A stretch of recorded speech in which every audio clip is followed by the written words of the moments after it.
अगर तुम यह चाहते हो कि तुम्हारा शरीर स्वस्थ हो तो केवल सोचने से कुछ नहीं होगा। तुम्हें रोज व्यायाम करना होगा, सही भोजन करना होगा, आलस्य छोड़ना होगा। यही अनुशासन है। अगर तुम यह चाहते हो कि तुम्हारा जीवन ज्ञान से भरा हो तो केवल यह चाहना कि काश मैं बुद्धिमान बनूं बेकार है। तुम्हें किताबें पढ़नी होंगी, ध्यान करना होगा, अपने भीतर प्रश्नों को गहराई से देखना होगा। यही अनुशासन है। याद रखना, चाहत बीज है और अनुशासन उसका पानी। बीज कितना भी महान क्यों न हो, अगर उसे पानी न मिले तो वह सूख जाएगा। ठीक वैसे ही तुम्हारी चाहतें बिना अनुशासन के मर जाती हैं।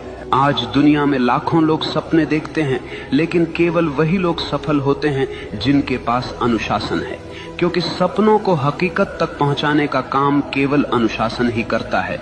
और अनुशासन कोई कैद नहीं है, अनुशासन तो आजादी है। आजादी इस बात की कि तुम अपने ही आलस्य, अपनी ही कमजोरियों और अपने ही डर से मुक्त हो जाओ। देखो, एक नदी जब तक बह रही है वह जीवन देती है, लेकिन वही नदी अगर बिखर जाए, फैल जाए तो केवल कीचड़ बन जाती है। अनुशासन नदी के किनारों जैसा है जो तुम्हारी ऊर्जा को दिशा देता है, गहराई देता है और तुम्हें तुम्हारे मंजिल तक ले जाता है। इसलिए अगर तुम सच में वही बनना चाहते हो जो तुम चाहते हो तो केवल चाहने से कुछ नहीं होगा। तुम्हें अपने जीवन में अनुशासन की आग जलानी होगी। हर दिन, हर क्षण अपने लक्ष्य के लिए समर्पित होना होगा। और जब चाहत और अनुशासन मिलते हैं तो चमत्कार होता है। तब मनुष्य वही बनता है जो वह चाहता है। मनुष्य वही बनता है जो वह गहराई से चाहता है। लेकिन याद रखना, यह जीवन कोई खेल नहीं है, यह तुम्हारी चेतना की यात्रा है।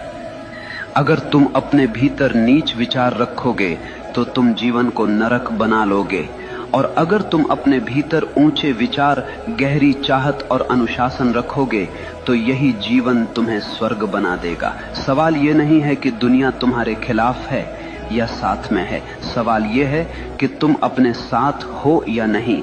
अगर तुम अपने विचारों, अपनी चाहतों और अपने अनुशासन के साथ खड़े हो तो दुनिया की कोई ताकत तुम्हें रोक नहीं सकती।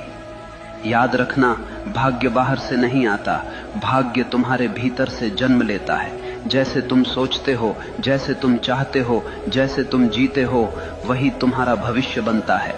तो उठो, अपने डर को छोड़ो, अपने संदेह को जलाओ, अपनी चाहत को इतना गहरा बना लो कि वह तुम्हारी हर सांस में समा जाए, और फिर देखना पूरा ब्रह्मांड तुम्हारे रास्ते को साफ करने लगेगा।